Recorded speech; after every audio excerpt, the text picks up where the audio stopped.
You are listening to Revealing Real Estate Podcast, where we dive into getting over your fear of taking risk in real estate and making money while you sleep. I'm Nico Pedizano, your host and real estate guru with over 20 years of experience. It's time to get real. All right. Here we go. Vince Gaetano Finally. on the show. Vince, how are you? I'm glad that this is finally happening. Yeah, it took us some time. We've been talking about this for a little bit. Love the setup. Isn't it cool?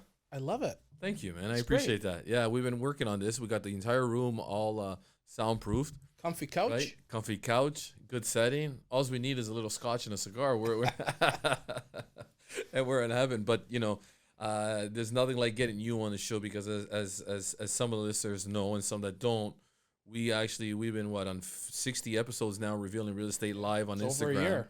It's been over a year. It's been so much fun, and we've been always saying, hey, we got to get a podcast just talking about revealing real estate. And when we're talking about revealing real estate, it's all about getting into full depth of what it takes to help somebody build their financial wealth using real estate and how to build. And that's what this episode, I think, is going to be important to talk about, is how we built a team collectively through, our channels of investing into real estate. And a lot of it is talking about our experiences in building wealth within real estate. And those are a lot of things of what I want to do on the first show that I have you on there, because I'm sure we're going to have many other opportunities to talk about many different things, just so that we can express what we're looking to do and how this came about.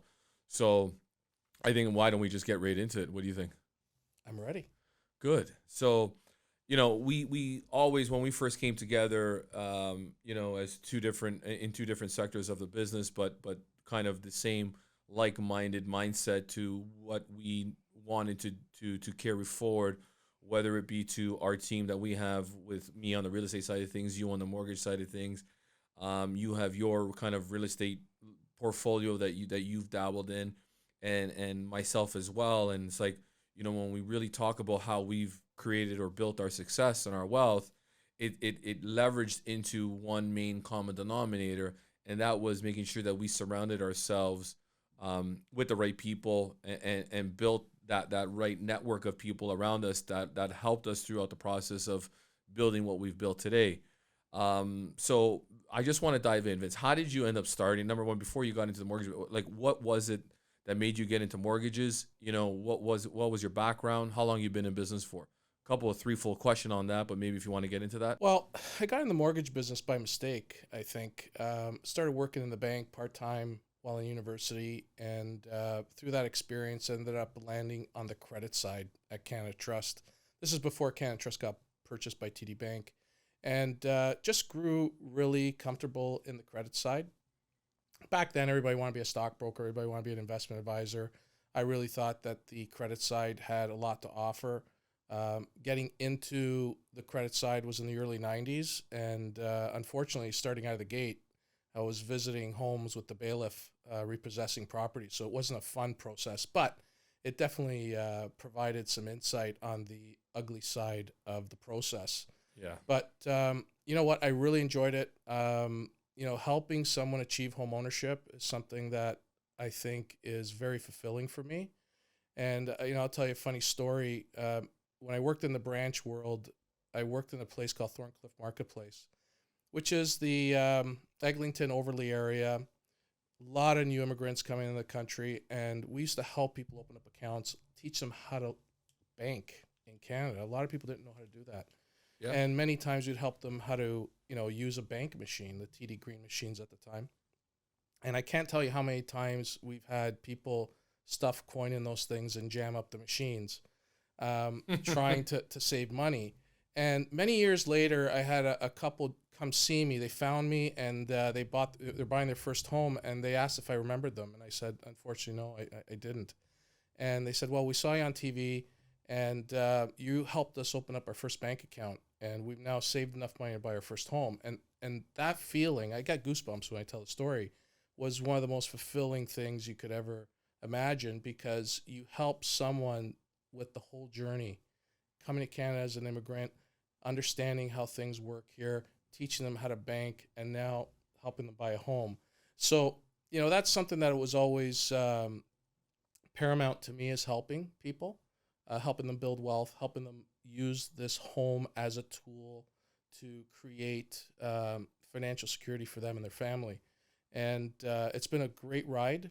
I've had some great experiences on TV and the media and all that fun stuff. And, social media is now the next chapter. And, when we first started, we didn't really know each other. I said, let's try to do this show. And you were kind of hesitant, but look at where it's brought us. And I think education has to be the foundation of everything you do.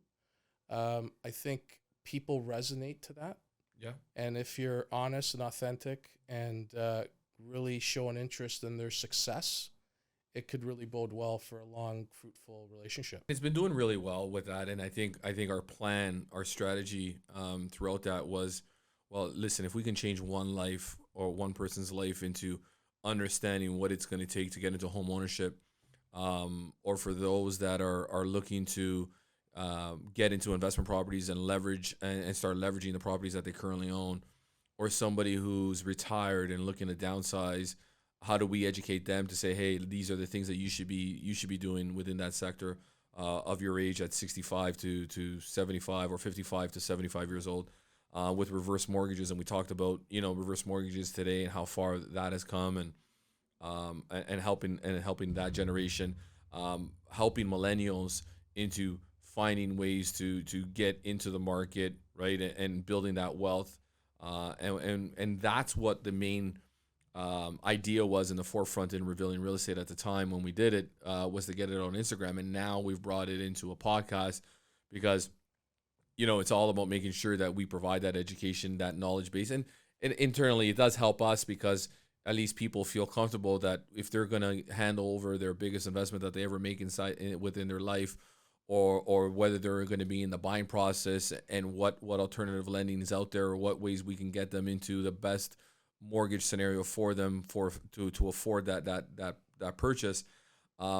It in tenfold understands that people will look at us to say, hey, these guys are trustworthy, they're likable guys, they have experience, their knowledge is incredible, and I want to work with somebody who can provide that instead of giving it to somebody who's just in training and is just going through the beginning process of their career, right? And I really think that it's been a real big game changer for us, and I've been really enjoying that. I'm a big believer also, Vince, in making sure that we surround ourselves with the right people, right? And the way I've built my real estate portfolio, and through because I am a landlord, and I've learned at very early on stages within my life on how to start, finding creative ways to leverage the banks and use a lot of the bank's money to buy my investment properties. Some take bigger risk. I'm a big believer in having, a certain amount of equity within inside those properties. But also you need like a very good mortgage agent behind you who's going to be able to help you find that. I believe you need a very good accountant.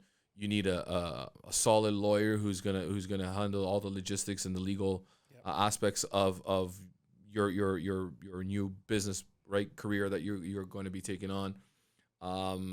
Right, having home inspectors on your side, having a right real estate agent. If you don't have a right real estate agent, hiring a right realtor who's going to help you find these deals, or alternative ways to finding you these good opportunities out there in the market. Do you find that is a big component of your business? Well, as you rhymed off all those benefits, I was thinking that between the two of us, we got over 50 years of experience doing this. It is, yeah, correct. What comes to mind is something my son told me, who's an influencer in social media. He said, Dad, stop doing TV because nobody my age knows what a cable bill is. And start doing social media. Yeah. And the more and more I thought about it, it's tough taking advice from your kid, right?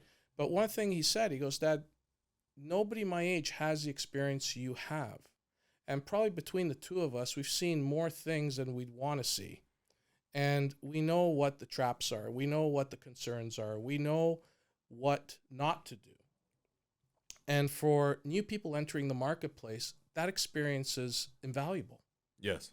And steering them away from trouble, especially as we've just seen in the last 2 years, would be just something that they would never even think about. But when you have experience, when you have people that are looking out for your client's best interest, and I truly believe that's what we do. That's what we wake up and do. Mm-hmm. We want to build wealth for them. We want to Yep. help them secure their family's success, Mm-hmm. and you could do that with investment building and wealth building. Uh, Having that experience is something that they can't buy. Yes. And there are a lot of new entrants in the marketplace, and I think that's great. But they should have a mentor. They should stick with someone who's been around so they could learn the ropes, understand the pitfalls, understand those red flags that pop up when you're in the middle of a transaction or applying for something or trying to get approved for a certain mortgage amount. They're vital in the long-term success because a mistake could hold you back half a decade, maybe a Mm-hmm. decade, Mm-hmm. if you make the wrong mistake with money that's invested. So Yeah. I truly believe that it's so incredibly important to find the right team. And, I have my series of lawyers that I've trusted over the years. I have my appraisers that I've trusted over the years for investors, for clients, for everything. And also being a mortgage administrator for a MIC, I know how the lending side works as well. So I know what to stay away from when people are trying to get ahead or trying to get from one problem to the other. You have to know where those red flags are, and you got to know when people are just a bit over their head, Mm-hmm. and you got to scale them back and say, maybe that's not the right purchase right now. Maybe you got to think about it, hold off. Let's do this properly because I don't want you stressing out, creating anxiety for yourself and your family because it just doesn't bode well long term. Sometimes just putting a pause onto things, giving them some time to, Yeah. regroup and rebuild and save. Nick, at the end of the day, I think what's the most valuable attribute anybody could have is patience. Yes. I Your agree. time will come. FOMO put people in a lot of tough situations get rid the of last that FOMO 18 issue. months. Yeah. Yeah. But, today Instagram and the social media has made everything immediate. And patience is something that has probably gone by the wayside. And this little pause is something that has stressed how important patience is. If you just wait it out, your time will come, the right property will come, and you will be fine. And I think teaching people patience and how to build their nest egg, how to save for that down payment, how to take shape of your situation, how best to maximize savings and get rid of expenses is something we're going to help our clients with. We're going to put them in a position to succeed and put them in their family in a home that's right. If we had to speak to a majority of the times, like especially for the young millennials that are currently out there and wanting to get involved, because I think ideally, if parents haven't planned for their children to start investing into real estate for their futures, we know that in 20 years from now, the cost of real estate is going to significantly jump and continue to jump, especially within a Toronto market that is flourishing, and there's so many people that want to move into this country. I just think that yes, we have a little short law. We're in a little bit of a market shift right now. But I think it's very imperative that if your parents that are listening to this program haven't purchased for their kids yet, maybe it's an understanding of, hey, how can I look to leverage my properties to help my kids in the future, so that because if you don't start helping them now, eventually it's inevitable you'll probably end up helping them anyway, because the cost of home ownership is just going to go continuously to rise and get more expensive. And then for those that don't have the help from their parents, and where they're not going to be able to get gifted, certain dollars to help with the downstroke on purchasing a property, and them saving their money into getting into that dream. What are some pieces of advice that you can give somebody, and we'll break it down, but what are some pieces of advice that you can get to somebody, a millennial or somebody as a first-time buyer who wants to buy their first property? What would you recommend them to start doing? One, and two, how could we teach them to find certain alternatives to get creative into finding banks or lenders to lend you money? Well, what's interesting today is, a lot of people focus on affordability as being a challenge, when today there's more tools than ever to help people get into a home. We have a tax-free savings account that didn't exist when I was around, when I was young. There's the RSP program. There's the new government home buyers initiative that allows you to save $8,000 a year. Then you have some new municipal changes where there's the right of adding a subsequent unit in a family home in Toronto. You have the ability to put Which is in, a huge game changer, by the way. huge game changer. Yeah. You have the ability to put in a garden suite or a laneway suite as of right if you have the specifications in your property to do so. Yeah. So all of a sudden, you can look at home ownership a whole different way and look at not only living in your home, but supplementing your income with rental income from other suites to help you get there. And maybe it takes living in the basement and renting out the main unit for a few years for you to get to where you need to be. But those are some of the sacrifices and patience that I mentioned earlier that can help people. So, sometimes you could feel like you're buried and you're in a very dark place. And I heard this quote recently. And sometimes you could just think that you're a seed hoping to grow into something better. Yes. And I think, the media is one that lives by a motto: if it bleeds, it leads. So they're always trying to present negativity in the press and in any media outlet. Well, you came from that sector I too, came right? from that sector. You understand it. You've seen it, If firsthand. it bleeds, it leads. Yes. We doing CP24 for 19 years, we got bumped 3 times. And 2 of those times was when the Pope died and the space shuttle blew up. Right. Okay? Yeah. So if it bleeds, it leads. Right. And you got to stay away from it. You got to think of the positives and the opportunities that are out there. And you got to put together the team that you talked about of making sure you have a plan and a strategy to get you to where you need to be. Yes. Maybe it's not in the next 3 months. Maybe it's not in the next 13 months. But if you have the right plan and a strategy with a team behind you that's working towards you achieving that, it's critical. That's some good advice for those listeners out there that are just looking to get into the real estate business itself. What's your opinion on pre-construction? Do you like them? Do you don't like them? Do you have an opinion on them? Well, it all depends if it's for owner-occupied purposes or investment purposes. For an owner-occupied situation, I think it's a great savings tool to allow you to get to where you need to be and have something to look forward to, and you now have a plan. So if something's going to be built in 18 months, you probably have 10% up front. You got to save the other 10%. I'll tell you, that's what I did when I got married and for the first time and bought my home. Is we bought a new construction and we had a bit and we saved like hell To make sure. to make sure we closed. Yep. And that was the way we got in the market. For investment properties, it's a little bit different, right? Because people are trying to postpone the purchase and hoping there's a lift. And I use this story a lot. One Yorkville Avenue is a condo that's finished, it's built, and it's up. You could buy in there for about $1,500 to $1,600 a square foot.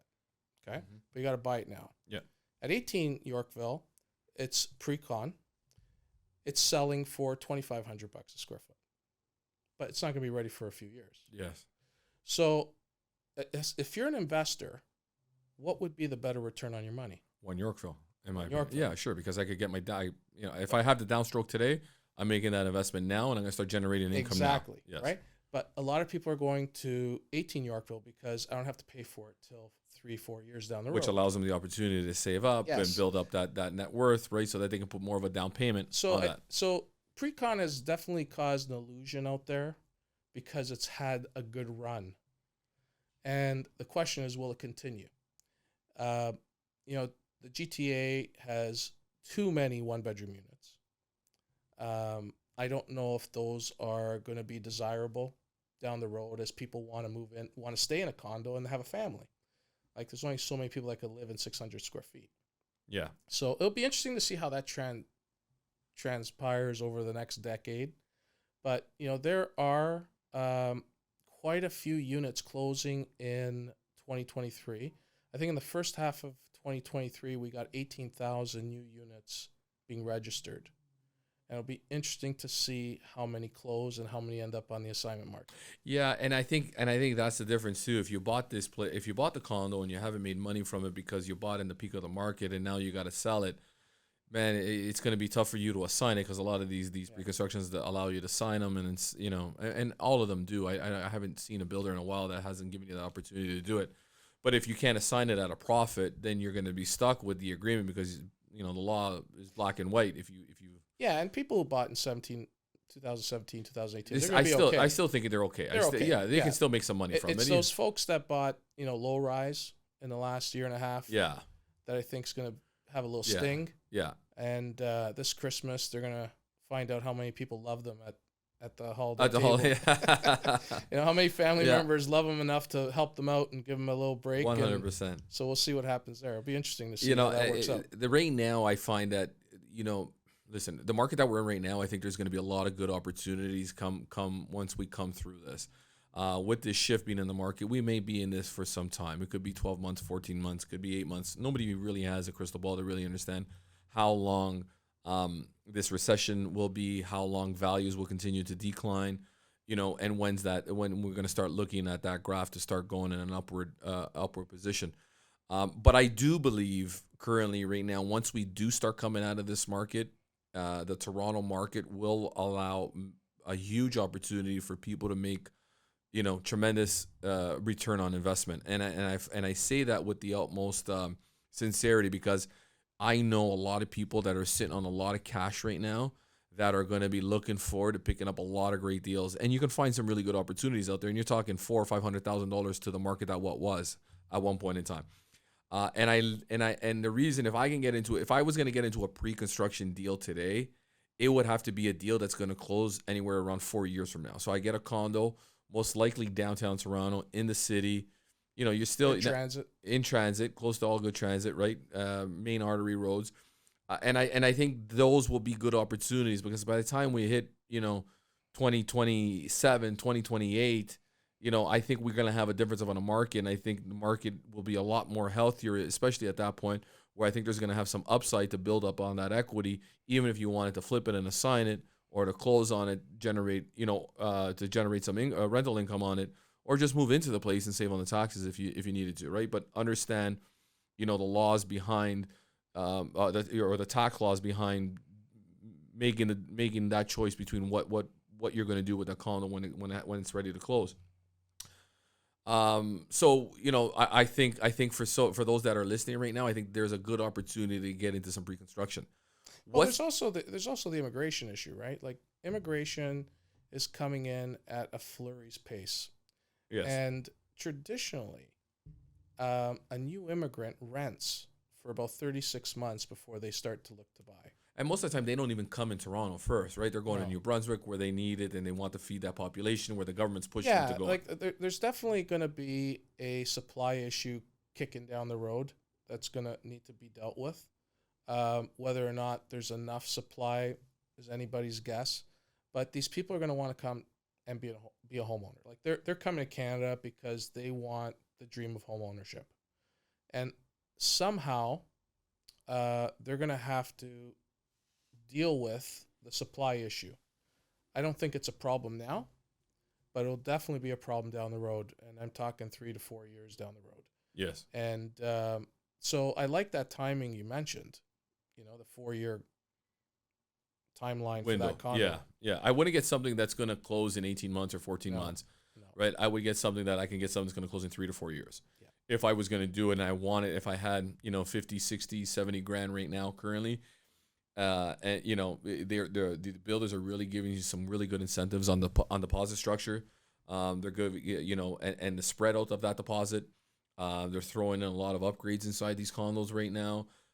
So I think that's why that opportunity would be really good. And then now you got 4 years to start really, saving your money. Stay out of the bars, stay out of the clubs, stop burning your money stupidly, as I did, right? And I learned from that. Those were some of the mistakes that I made.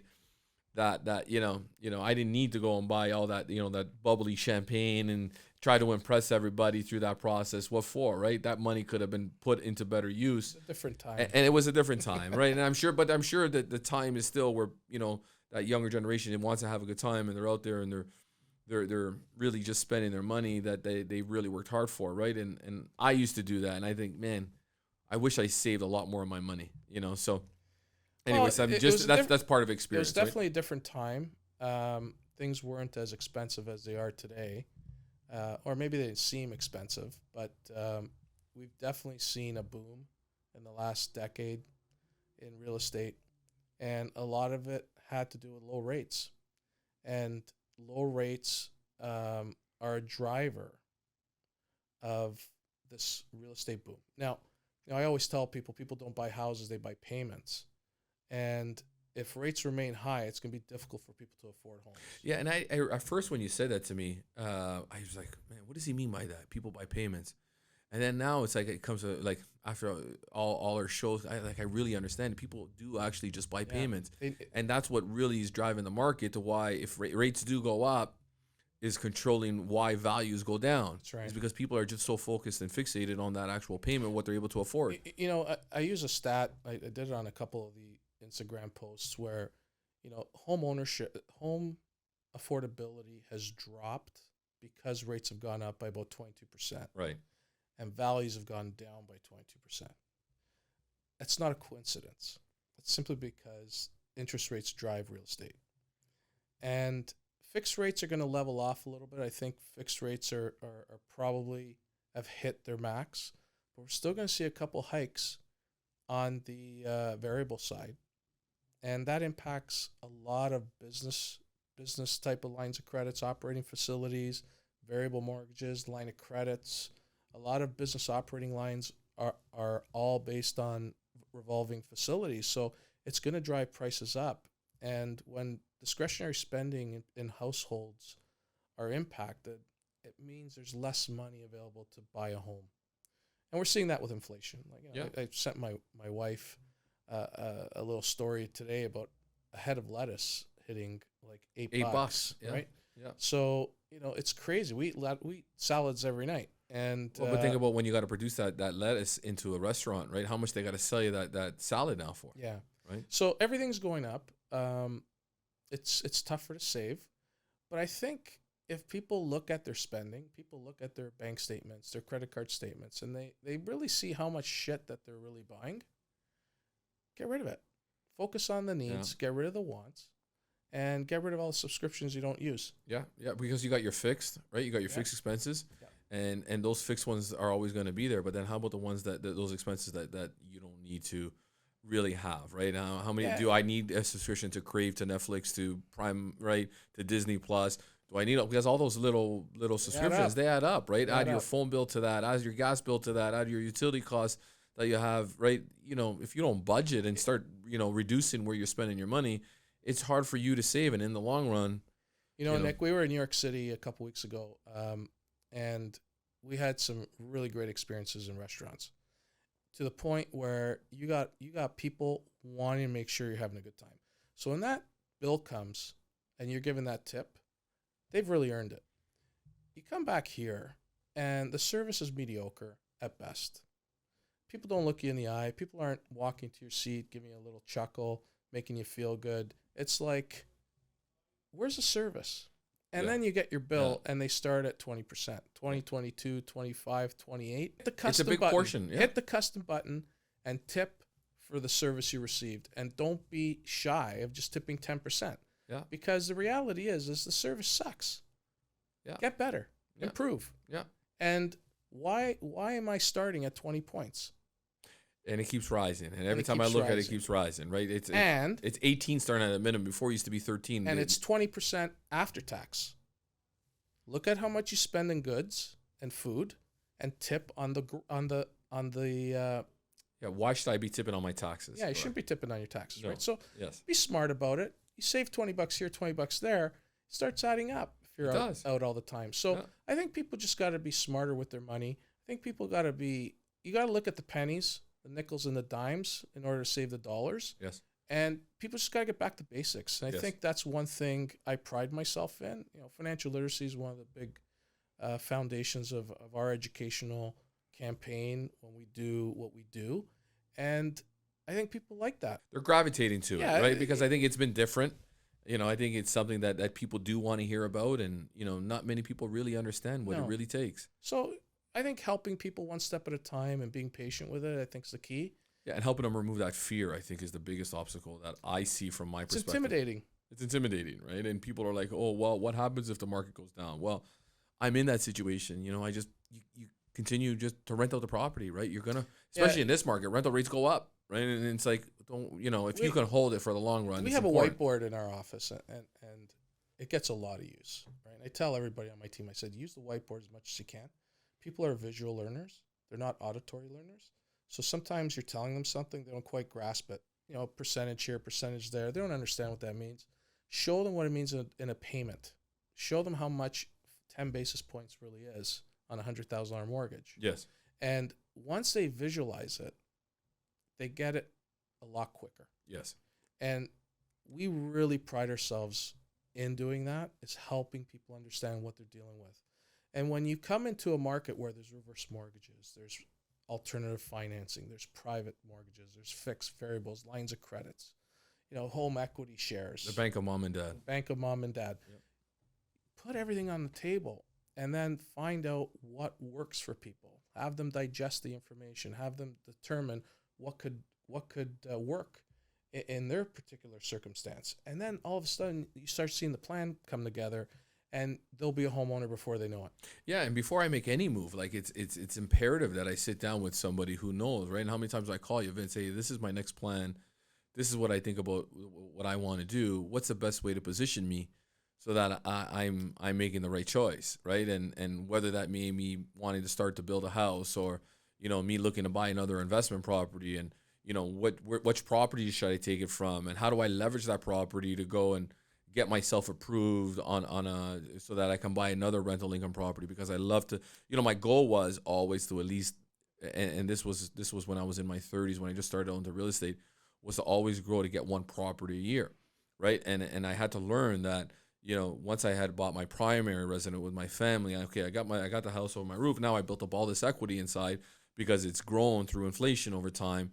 And you get that property reappraised, you end up taking you end up taking an LC or a line of credit off that property, or what they call it today, HELOCs. Yep. HELOCs now on it, right? I guess that's a new term for a line of credit, basically.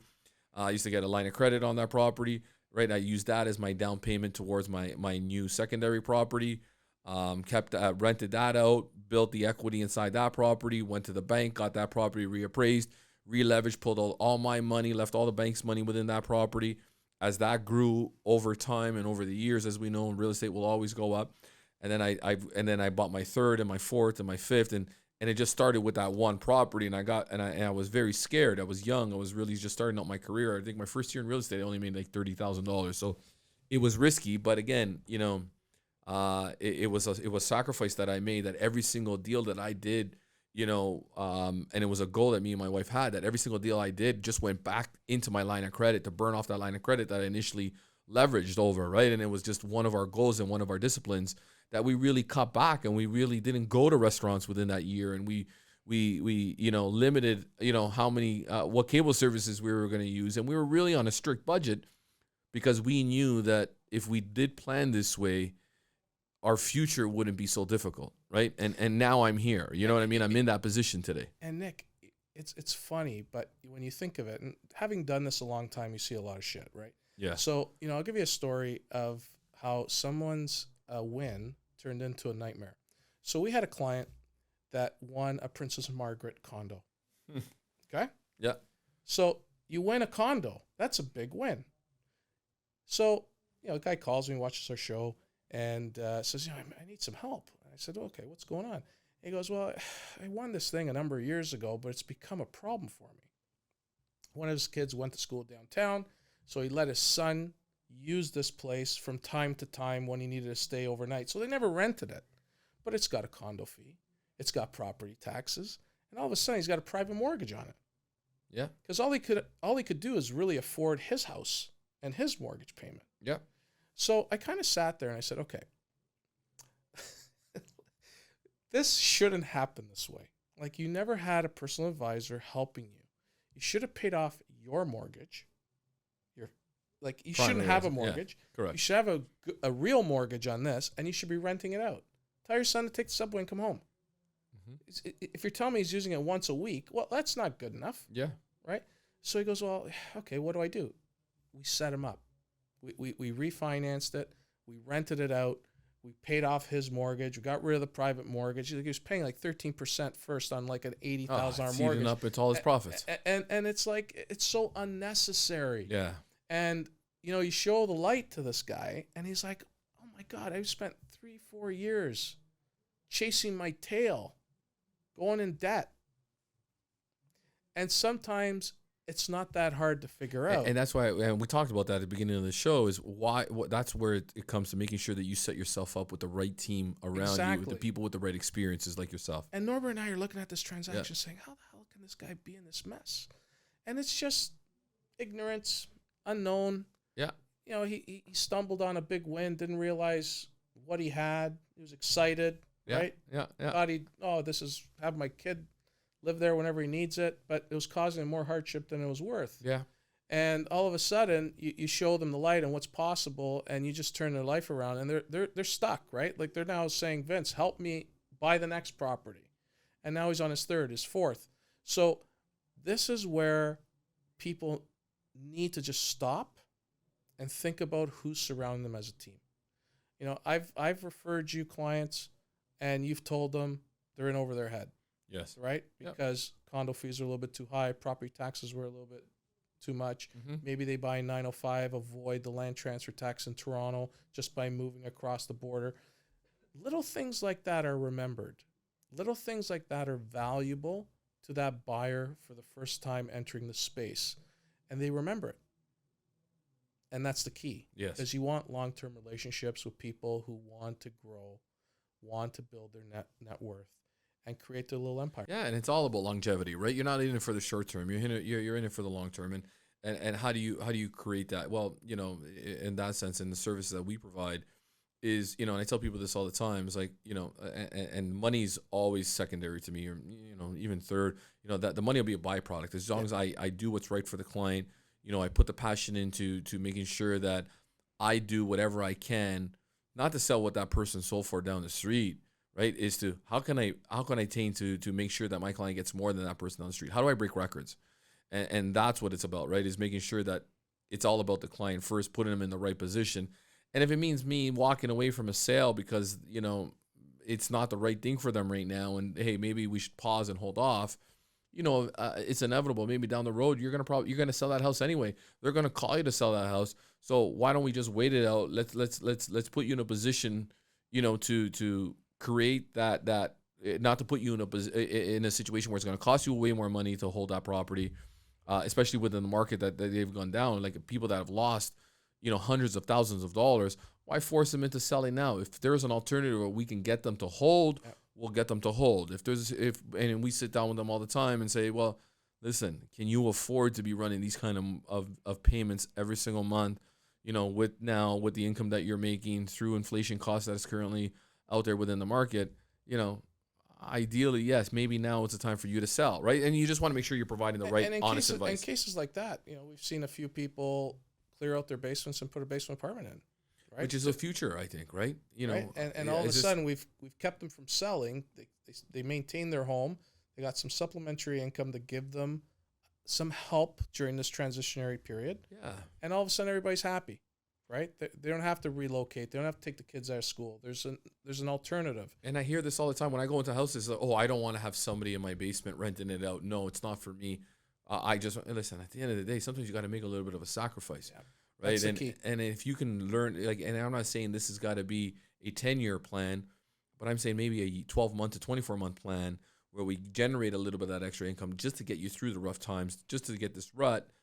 And then we'll figure out once the market starts to improve and we can get you into a different product that's more affordable for you and rates do come down, you know, we'll look at it then, right? But right now, this should be your plan. Let's do what we got to do to maintain that property. And the key is they got to have a plan. And they got to have a plan, right? So having the right people around you to deal with that plan and guide you through the right way only comes with true experience and people that are genuinely want to see what's best for you out there. So be specific in who you work with and who you associate yourself with, you know, because you want to surround yourself with good people. And I think that's pretty much one of the biggest key advice points that I I can give, because I've been through the process where I've had people that really were just in it for the transaction, that were just there just because of the dollar value that was involved in making that deal, but really didn't even put me in the right position to make a more accurate, correct move for my future. And will I ever do business with them again? No, I won't. Right? And I think that's there's one no of the longevity in that. That's one of the benefits we have, is that being around as long as we have, we can pick and choose who we want to deal with. Yeah. And sometimes that's a blessing. Yeah. Because there's some people that just don't have the same expectation levels that we've set, and you just can't please them. Yes. Right. So, when you set the foundation and you properly let people know how you work and how you conduct yourself and what the strategy and plan is, they either agree with it or they don't. And if they don't agree with it, that's okay. That's all right. No worries. Yeah. But No. I want to commend you on putting together a great team. Before revealing real estate, we really didn't know each other that well. Yes. All I knew was that every time I came up to see my sister in Woodbridge, your signs plastered everywhere. And I said, who is this guy? So finally got to meet you and, said, hey, why don't we do a little show together? And I thought it's worked out great. So I think it's nice to build on something from scratch, get to know each other, show the value proposition we both have to each other. And it's worked out really well for a lot of clients, and I'm really proud of that. Yeah, it's probably one of the best things I've done for myself and for my team when it comes to the show. And it's brought me, and I say this all the time, when you are afraid and you're scared, especially of failure, and you're able to kind of take it on and charge it, with the and step out of that comfort zone, is when you become the most successful, and you'll see things that are really you'll be inspired and obtain a lot of information from that. And the show's taught me so much, and I was scared and I was afraid, but I got through it, and it was a big thank you to you for that too as well, to get me through that process. Well, listen, it's been fun. Now I'm doing a podcast. Switching over from TV to social media was a little bit scary as well, and it wasn't until I left how much I realized the power of social media. When you're doing TV for 19 years and you're stuck in a box, like you have an hour show, it's 15-minute segments, 6-minute commercial packs. You're really down to 9 minutes a segment. You got to share it with 2 other people on the panel, plus an intro and exit from the actual promo. You're lucky if you're getting a minute and a half to talk per segment. Yeah, and they want to share the time, so people are answering mortgage questions that shouldn't be answering mortgage questions. There's somebody pissing in your ear saying you got 15 seconds to commercial break, so wrap it up. So you could always be general. You're always general. And you don't know that when you're in it. Yes. Then you start doing social media. You got an audience. You can talk about whatever you want, how long you want. You can invite people. You can speak forever if you want to. And you can say whatever the hell you want. And you're going to speak to people that actually want to listen to you. And the ones that don't, it's okay. And I've been enjoying it. The engagements have been fantastic. The followers and viewers have been very encouraging. I'm up to 106, 107 episodes. Never thought I'd be there. And it's only getting a lot. It's getting more fun. Getting guests on and just chatting about current events has been unbelievable. And I love it. And if I can encourage other people to do it, and I'm glad you do it as well, because I really think there's value there. I really think that there's people out there needing help. And if you're authentic, honest, empathetic, don't judge, and just be truthful, good things will happen. Listen, and at the end of the day, you got to have big skin in that space too, because there's a lot of people that are not going to agree with you. No. There's a lot of people that are going to have a difference of an opinion on it, and that's okay. There's nothing wrong with that. You're entitled to your opinion. They're entitled to theirs. But building thick skin to deal with those critics that don't agree with you is the biggest component. But you can't give a shit. You just got to do what you feel is right. My son's got 4.5 million followers on TikTok, and as a parent, I saw some vile, some disgusting, some really hateful comments. Yeah, they're trolls. They call them trolls. And I as a dad, you go talk to your kid and you say, are you okay? He goes, Dad, don't worry about it. Just because I got 4.5 million followers doesn't mean they all like me. Correct. There's people that don't like me. Yeah. And I And feel if he allowed that little minority to affect him and what he said mentally, and that what he would be a told big me thing. resonated the most. He said, Dad, the people that hate on me, they got their own issues. It's not about me. It's Yes. about them. Correct. They're missing something in their lives. They're missing something that they don't have. Yes. And unfortunately, they're taking it out on me, and I really don't care. I'm saddened for them, Brave on him. right? And it taught me a lot, because the reality is people can debate a different point of view. You don't have to be mean about it. You don't have to be hateful about it. There's always a different opinion. I'm willing to listen to it. I'm willing to learn. I'm willing to be open-minded. Yeah. But if you come at it from a hateful position, Yeah. you know, I block you. Yeah. Hit block, move on. Yeah. You don't need that shit in your life. Yeah. And the reality is as you get older, you realize the amount of time on the tape measures less and less. Yeah. So why waste your time with, Yeah. with silliness? Yeah, you know, there's no point. There's no point even giving it any time or even any thought, right? It's just you move on. And, Yeah. you know, I've learned to, at the beginning, and that was the biggest, toughest part, is I was always worried about what people were going to say or think, right? And, you know, did I speak clearly, or do I talk knowledgeable, or do I feel like I got the, you know, the right language when it comes to talk, you know? And I just, like, now it's to the point where Just it's be like, yourself. I really don't care, man. I It's don't care what authenticity. anybody's gonna say about me or have to think about me. I'm me. There's gonna be people that like me for me, and Listen, if I you lived in- don't, hey, listen, it's Nick, okay I lived too. in a house where English was the second language. Yeah, no, exactly, right? It is what it is, and you have fun with it. I think what we do is try to help people. Yeah. And if we can help people and make a difference in their lives for the better, I think we've won.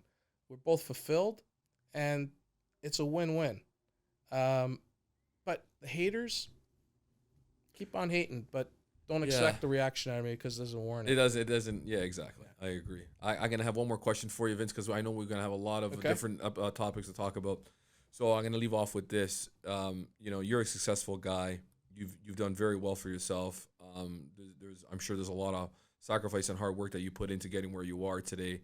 And there's a lot of experience behind you. If you had to give somebody who wanted to be a young, inspiring Vince Gaetano, what advice would you give that person? Everybody sees the success, no one sees the grind. And doing TV for 19 years, the key there is 19 years. It started off very slow. It started off very choppy, but you got to keep at it, and you got to be disciplined, and you got to realize that the journey is not 6 months, it's not 12 months, it's not 2 years. You have to continuously grind. And in those first 5-10 years, it was a grind. Then you start seeing the fruits of your labor. You know, we're in a business that we don't sell pizzas. People don't eat every day. Like, people don't buy a mortgage every day. People don't buy a house every day. We're in a long-term cycle. And, you know, I always use the 60-month cycle because the average mortgage is a 5-year term. You got to make sure you're making people happy for 5 years and stay in touch with them and make sure they come around again. And, you know, leaving Monster Mortgage and going out over to Owl, what was really surprising to me is how many people sought me out, how many people looked me up. And some didn't. Some went back to Monster, and great, you know, that's fine. But some people found me and said, Vince, I want you to do my mortgage again. And that is the most fulfilling thing, is I've conducted myself professionally, honorably, for a long time. And I reap the rewards today. And you could only do that if you grind and help people. And I think the internet, social media, has created this false narrative that everything could be done instantly. And, you know, I saw an interview from the Nelk boys, Kyle Forgard, and he did an interview with the boys from Money Buys Happiness, Ernesto and his partner. And he said, you know, I did this for 12 years. I started in 2010. And everybody sees the last few years ballooning. I started doing video 12 years ago on YouTube, trying to make it. And people don't see that side of it. People don't see the grind. Yeah. And what I would advise everybody getting into any business, put your head down, work. hard work pays off. Discipline, commitment will get you where you need to be. But don't expect it to happen overnight because it's just impossible. I'm going to leave off with that's good advice, Vince. Thank you for coming on the show. I My truly pleasure. appreciate you. It's my pleasure. I'm really proud of this relationship, and I look forward to more times ahead. Looking to buy or sell? Call a team you can trust. Don't believe me? Our Google reviews say it all. Put us on your lawn, your house will be gone. TheOPteam.com.